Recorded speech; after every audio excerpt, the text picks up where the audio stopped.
दोस्तों साल 1900s के अंदर साइंटिस्ट्स और फिलोसफर्स ने ये प्रेडिक्ट किया कि जल्द ही लोग फैमिन यानी कहत से मर जाएंगे, क्योंकि बढ़ती पॉपुलेशन की वजह से फार्मर्स ने अब एक ही ज़मीन पर एक से ज़्यादा क्रॉप्स उगाना शुरू कर दिए थे। इसकी वजह से ज़मीन काफ़ी इनफर्टाइल यानी बंजर होती जा रही थी। इस दौरान ज़मीन को फर्टाइल रखने के लिए और अच्छी क्रॉप्स लेने के लिए बर्ड पूप, जिसे बर्ड गुआनो कहा जाता है, इस्तेमाल किया जाता था। दोस्तों ये बर्ड गुआनो अमेरिका के कुछ आइलैंड्स पर मौजूद था, जहां हज़ारों की तादाद के अंदर सी बर्ड्स आते थे और यहाँ पर बहुत ज़्यादा बर्ड गुआनो इकट्ठा हो चुका था। अब ट्रेडर्स यहाँ से गुआनो को लेकर बाकी ममालिक में सेल करते थे और आहिस्ता आहिस्ता इस बर्ड गुआनो की कीमतों में बहुत ज़्यादा इजाफा हो गया। इसी के साथ साथ इन आइलैंड्स पे मौजूद बर्ड गुआनो भी कम होता जा रहा था। अब ये प्रॉब्लम बनती जा रही थी कि किस तरीके से क्रॉप्स को उगाया जाए। अब इस दौरान सबकी नज़रें साइंटिस्ट्स पर थी, क्योंकि वो चाहते थे कि कोई ऐसी चीज़ बनाई जाए जिसकी वजह से बर्ड गुआनो को रिप्लेस कर दिया जाए। यहाँ पर एंट्री होती है हमारे मेन कैरेक्टर फ्रिट्ज हाबर की। फ्रिट्ज हाबर शुरू से इसी मसले पर काम कर रहे थे। वो चाह रहे थे कि किसी तरह अमोनिया को सिंथेसाइज किया जाए ताकि अमोनिया से फर्टिलाइज़र्स को बनाया जाए। दोस्तों अमोनिया के अंदर नाइट्रोजन मौजूद होता है, जो कि प्लांट्स की ग्रोथ के लिए बहुत ज़्यादा एसेंशियल है। लेकिन 5 साल की मुसलसल मेहनत के बावजूद फ्रिट्ज हाबर किसी भी नतीजे पर ना पहुंच सके और अमोनिया सिंथेसाइज ना कर सके। इस दौरान फ्रिट्ज हाबर एक बल्ब मैन्युफैक्चरिंग कंपनी के यहाँ काम करते थे एज अ टेक्निकल कंसल्टेंट। ये कंपनी ऑस्मियम मेटल इस्तेमाल करती थी बल्ब्स की मैन्युफैक्चरिंग के लिए, उनके फिलामेंट्स बनाने के लिए। हाबर को लगा कि ऑस्मियम मेटल एक अच्छे कैटलिस्ट की तरह काम कर सकता है और अमोनिया के सिंथेसिस में मदद कर सकता है। दोस्तों कैटलिस्ट क्या होता है? ये कोई एक ऐसा सब्सटेंस होता है जो कि रिएक्शन को तेज़ कर देता है और उसी के साथ साथ जो एनर्जी चाहिए होती है रिएक्शन को कंप्लीट करने के लिए उसको कम कर देता है।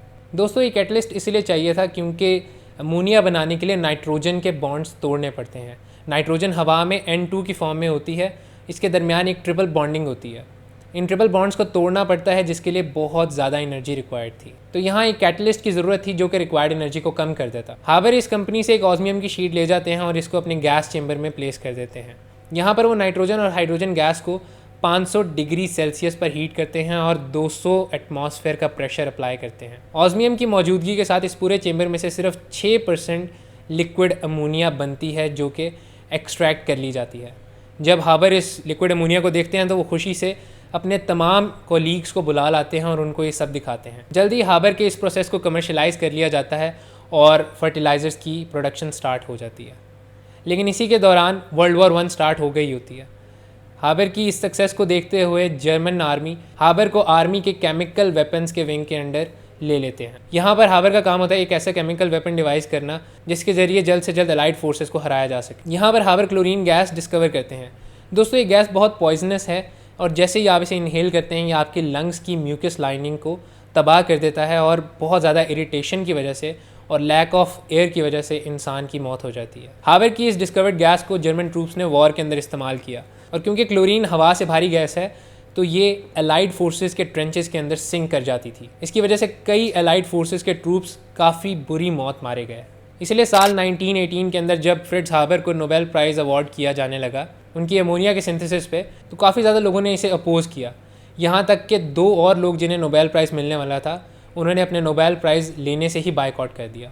मीडिया और लोगों ने इसके ख़िलाफ़ आवाज़ उठाई, लेकिन फिर भी फ्रिट्ज हाबर को नोबेल प्राइज़ अवार्ड कर दिया गया और कहा जाता है आज हर कोई इंसान कहीं ना कहीं फ्रिट्ज हाबर का एहसानमंद है। अगर फ्रिट्ज हाबर अमोनिया गैस ना बनाते तो फर्टिलाइज़र्स भी ना बन पाते और पॉपुलेशन आहिस्ता आहिस्ता डिक्लाइन की तरफ जाती और एंड ये होता कि कोई भी यहाँ पर बच ना पाता।